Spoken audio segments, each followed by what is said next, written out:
5 things to do before doing any investment. 5 things to make sure that you have done before engaging yourself into any kind of an investment. And my point number 1 is defining your goal clearly, or you have to define the purpose of why you want to do that particular investment. All right, because the problem is that, and the reality is that, most people do investments because they have their friends doing investments.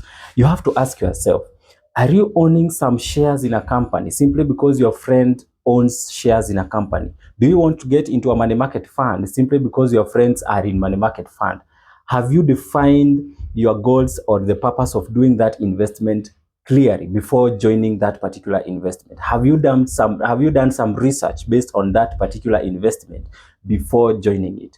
You have to define the goal. You have to come up with a very good procedure of why you want to do that particular business. Ask yourself questions such as, are you looking for the security of your money? Do you want to accumulate funds to start a business? Do you want to diversify your investment portfolio, and so on and so on? What is the purpose of you engaging into that particular investment? Those are the kind of questions that you're supposed to ask yourself before joining any investment plan. All right. Now, point number 2 is identifying and evaluating different investments. Now, this one is very important. Identifying and evaluating different investments.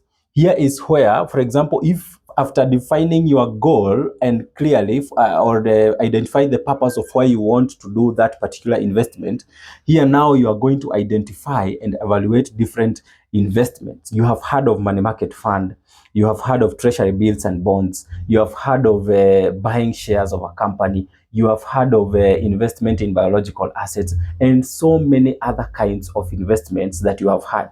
You can also visit online platforms and try to find out different kinds of investment, and that one is identification.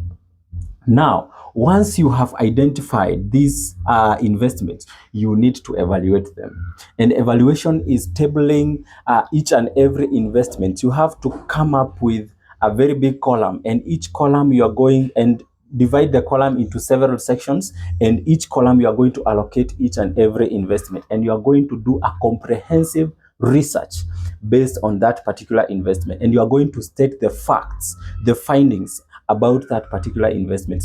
If it's money market fund, you are going to find out money market fund compounds interests daily. Money market funds has this interest rate. It's affected by this. This is how I can manage the risk. This is it a short-term or a long-term investment? And then you are going to find the facts. Then you are going to go to the next investments, and so on and so on.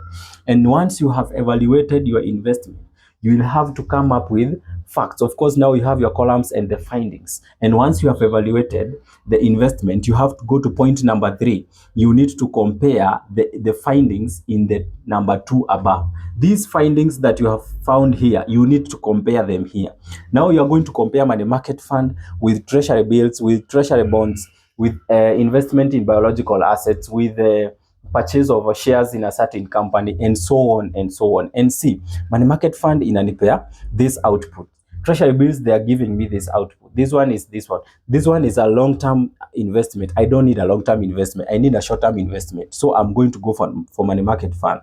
This one does not compound interest daily. So I am not going to go for an investment that is not compounding. So this one is better, is going to give me high returns. You see now how you are comparing. Then at the end of comparing, you will have to come up with a conclusive decision of the investment that you have chosen. Okay? Now that you have found the figures and the findings and so on, and you have done the comparison, you come up now with a decision of the kind of investment that now you are going to engage yourself in. If you have seen that money market is going to fit your needs according to the goal, if you see that your treasury bills and treasury bonds are going to fit your goal, if you see that investment in biological assets is going to fit your purpose or the goal that you defined in the beginning before engaging into that particular investment, then you pick that procedure. All right. Now, after picking that procedure and after picking the investment, of course, you can pick 2 investments, 3 investments. It's not a must you pick 1 investment. All right. You need to define the risk management procedures that you are going to undertake. And here, about risk management procedures is knowing how you are going to diversify your money. You need to know, for example, a person who is generating a lot of cash, probably from businesses and so on and so on. This person, you need to know how to manage the risk of that particular cash when you want to do an investment. For example, you cannot put your eggs into one basket. You have to diversify your money. Here, about eggs, I'm talking about money. You have to diversify your money. If it's a lot of cash, you cannot put it all of it into money market fund. You have to diversify, maybe putting some in money market fund. You have to buy bonds and bills. Maybe you have to buy some shares of the company and so on and so on. And that's how you are going to manage the risk. If someone is salaried or you have one source of income and you don't have a lot of cash, you can manage by your risk by you don't have to spend, you don't have to invest what you don't have. You cannot invest what you don't have. You have first of all to identify the amount that you have. Then you allocate your amount where it's suitable. If it's cash generation that you want, then you put your money where you can accumulate cash so that you can start that desired business. Then after managing the risk, you need to identify your source of income and do whatever we call income distribution. You identify where are you getting this money to invest. That is a question that you are supposed to ask yourself.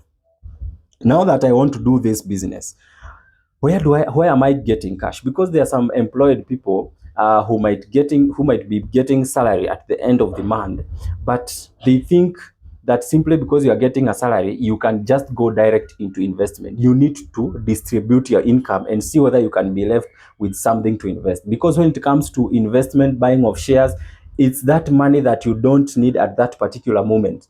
It's that money that you put aside that you're not going to be needing it for the next maybe a period of time. That is what you decide to invest. This money that you're putting in money market fund, it's a money that you're going to accumulate in a certain period of time. That's why you don't need that money. So if you are putting aside 2,000, make sure that 2,000, you don't need it for the next probably few months, so that you may not go back then again you withdraw and your investment is gone wrong. So you need to know how to identify your source and know how to distribute. If this person who has businesses and you are generating a lot of cash, of course, now you are looking for the security of your money. All right, and you want to know where to distribute that cash. We have said that you already known how to manage the risk and you know how to distribute your income on several investments, and that's how you are going to go about it. So this is the these are 5 steps to make sure that you do before you do any investment, and they are going to help you so that you may not do any investment blindly, so that you may not get yourself into an investment that you don't know. And defining a goal is very important so that you may not end up spending your money in the wrong purpose. Identifying and evaluating different investments. Of course, here is even knowing whether an investment is legit. Usiwahi kuja kukoniwa huku nje uanze kusema and it's you don't have the information. So make sure you follow these 5 steps, and they are going to help you a lot in identifying the best investments to undertake, whether financial assets, biological assets, and so on and so on. And this is the way to go, guys. All right. Hope nimekusaidia hapa. Mine is just to deliver information so that I can help you whenever you want to undertake that business or an investment. My name is John. I'm a professional accountant, and thank you so much for those who are commenting. And if you have any question, you can put it on the comment section. I'm going to see it. And those who are following me, nashukuru sana. Continue watching my videos. We meet in our next video. Thank you so much.